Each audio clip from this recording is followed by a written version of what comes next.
The one and only debate between Donald Trump and Kamala Harris is on tomorrow, and let's take a quick look at the ABC moderators. Muir and Linsey Davis are hardly impartial. Here is just a little taste of their anti-Trump bias. These are comments from less than a month ago from Davis, linking Trump to a white supremacist cause. Former President Donald Trump is expected to go campaign in Howell, Michigan tomorrow. Many people are aware that a month ago in Howell, KKK protesters marched in the streets with the white robes on and suggested that they support Donald Trump. I'm curious if you make anything about that connection and him going in particular to Howell tomorrow. Joining me now is Newsweek Senior Editor-at-Large and Article 3 Project Senior Counsel Josh Hammer. Josh, that was a bizarre question from an ABC anchor. Will tomorrow's debate be a level playing field? Probably not, if I had to guess. I mean, ABC News, of course, would be the same American media outlet that hires George Stephanopoulos to anchor its Sunday news show. The people will probably recall that George Stephanopoulos was one of the preeminent Clinton campaign staffers, along with Jimmy Carville, back in 1992. I mean, he is about as partisan a Democrat as it gets in all of the mainstream corporate media. This is not an objective outlet at all. Actually, Rita, if I think back, it was on the precipice of the 2020 presidential election. Wisconsin has become one of America's foremost swing states.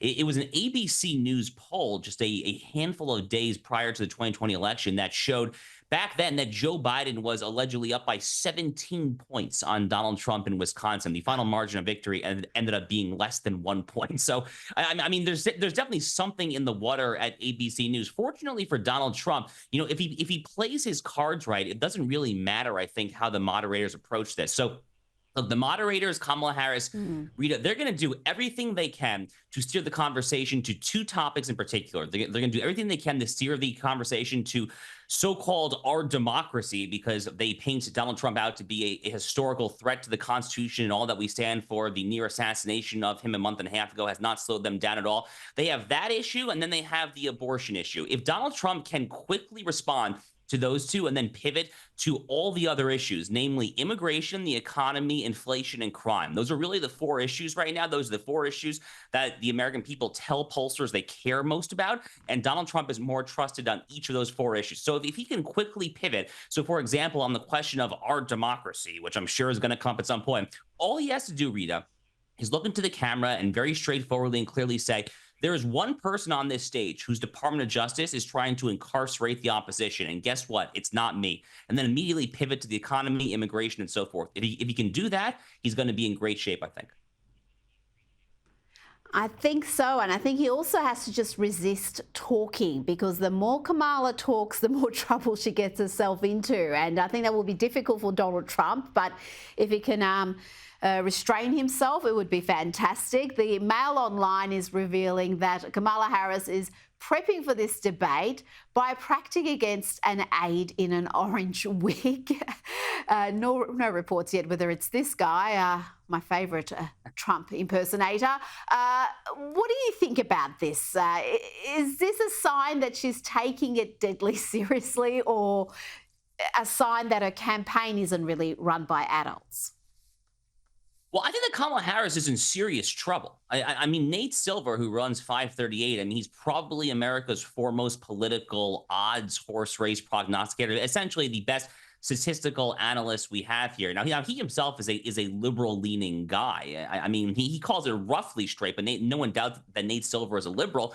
You know, his model actually just a few hours ago actually changed to Donald Trump having about a 65 to 66% chance of winning the election. In fact, according to Nate Silver's current model, Donald Trump is favored in literally every single swing state right now: Nevada, Arizona, Georgia, North Carolina, and all three of the big Rust Belt states of Wisconsin, Michigan, and Pennsylvania, especially Pennsylvania, which is the largest electoral college prize of them all, of all the swing states. So Donald Trump is actually in very good shape right now. And you know, there were a lot of people, Rita, who after they pulled the bloodless coup of Joe Biden and inserted the cackling communist from California, Kamala Harris, in Joe Biden's stead, there were a lot of people who started freaking out. Yes, the polls tied in there. You know, I have to say, I don't want to pat myself in the back too hard, but I was not one of them, because as you just said, the more people that actually listen to and hear Kamala Harris talk, it's like an immediate repulsion. I mean, it's like oil on water. The woman is just not likable. And she's obviously been profoundly terrible as an actual leader.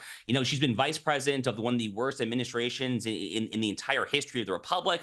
Her presidential campaign in 2020 bowed out well before the first votes were even cast in Iowa. I could go on here, but she's in big trouble. And what that means in concrete, tangible terms is that she has a lot on the line in this debate. So I'm not surprised that she's pulling out all these gimmicks, these stunts, the orange-haired wig or whatever there, because the stakes are really, really high for her. I would argue even higher than for Donald Trump himself.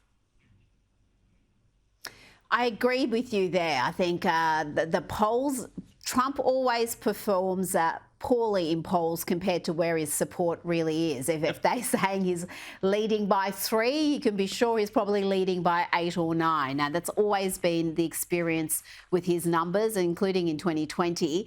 Now, there's reports that Kamala Harris is looking to name hard-left Minnesota Attorney General Keith Ellison as the US's top copper campaign team has reportedly told Arab American leaders in Detroit that she could name Ellison, the special prosecutor in the George Floyd case, as Attorney General as part of her administration. Trump officials told Fox News Keith Ellison would be a natural fit in the Kamala Harris administration. Both are radical liberals who support ending cash bail and releasing violent criminals into American neighbourhoods. Do we take these reports seriously, Josh? She's already selected Tim Walz as her running mate. How much more radically left can her administration be? Rita, I think you might be surprised, and God forbid, I think that I and my fellow Americans might be surprised come January in 2025 if, God forbid, this ticket actually prevails here. You know, Keith Ellison is not just a radical when it comes to so-called criminal justice reform, when it comes to ending cash bail, when it comes to jailbreak, when it comes to all these other post-George Floyd, post-racial reckoning left-wing agendas.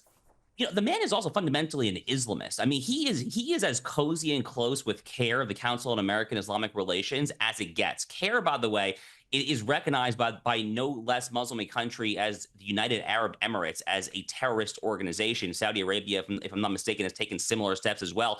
Unfortunately, much of the Democratic Party's elite class, their brass has not gotten the memo. Keith Ellison is about as pro-CAIR as it gets there.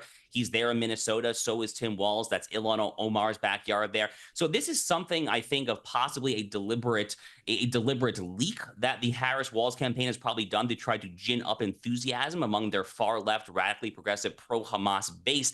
They probably thought that the Democratic National Convention was actually too even-handed when it comes to the Israeli-Palestinian issue, if I had to guess. So therefore, they're trying to kind of throw out some breadcrumbs to the radical base to try to get them excited for November. But no one should make any mistake about this. Keith Ellison would be an abominable attorney general of the United States. He's been a horrific attorney general in Minnesota.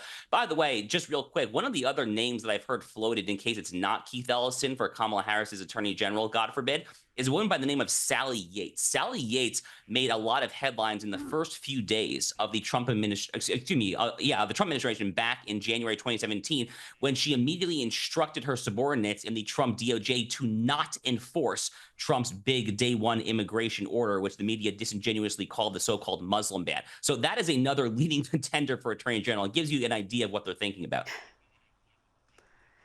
It's shocking because they are trying to tell the broader American public, not just those factions that you spoke of, that she is a centrist, she's a moderate, she's a safe pair of hands that you can trust to not bankrupt the country. And yet, when you hear about these people she wants to include in her inner sanctum, they are amongst the most radically left destructive forces in American politics. But again, she did have the most liberal voting record of any senator in 2019. That's her own track record, so we know where she stands ideologically.